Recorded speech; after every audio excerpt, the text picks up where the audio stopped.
अगर सरदार पटेल न होते तो आज भारत भारत न होता, ऐसा कहा जाए तो शायद गलत नहीं होगा।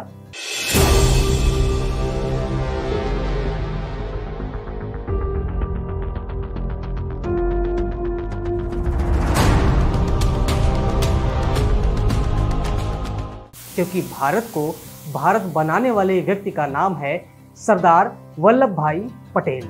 15 दिसंबर को सरदार पटेल की 17वीं पुण्यतिथि है।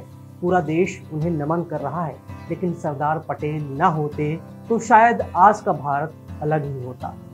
सरदार पटेल का योगदान न केवल भारत को एकत्र करने में था, बल्कि आजादी की लड़ाई में भी उनका अतुलनीय योगदान था।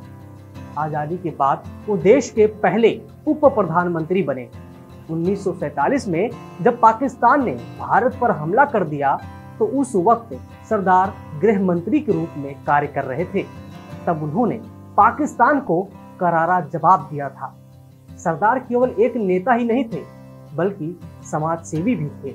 इतना ही नहीं, वे वकील भी थे, लेकिन वे वकालत छोड़कर देश सेवा और समाज सेवा से जुड़ गए थे। देश की आजादी के लिए छेड़ी गई जंग में भी सबसे आगे मौजूद लोगों में सरदार पटेल भी शामिल थे। उन्होंने ही गुजरात सत्याग्रह की शुरुआत की थी, लेकिन जिस तरह आजादी के बाद सरदार पटेल ने देश में मौजूद 562 रियासतों को एकजुट किया और भारत में शामिल होने के लिए राजी कर लिया, इसके लिए उन्हें खूब याद किया जाता है। हैदराबाद, जूनागढ़ को कैसे सरदार पटेल ने भारत में शामिल करवाया, इसके कई दिलचस्प किस्से भी हैं। 15 दिसंबर 1950 का ही वो दिन था जब लौह पुरुष ने इस दुनिया को अलविदा कहा था। बताया जाता है कि सुबह 3 बजे सरदार पटेल को दिल का दौरा पड़ा और वे बेहोश हो गए। 4 घंटे बाद उन्हें थोड़ा होश आया तो उन्होंने पानी पिया और रात 9:37 पर सरदार पटेल ने आखिरी सांस ली।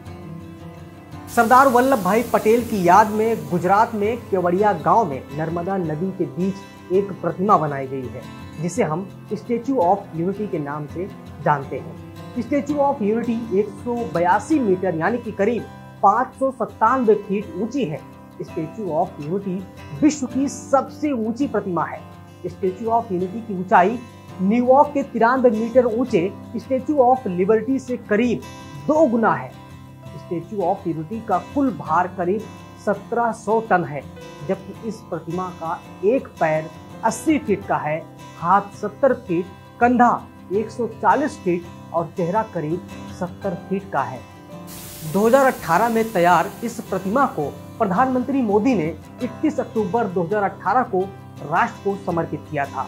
ये प्रतिमा 5 वर्षों में लगभग 3000 करोड़ रुपए की लागत से तैयार हुई है और अब यहाँ एक म्यूजियम भी बनाया जाना है।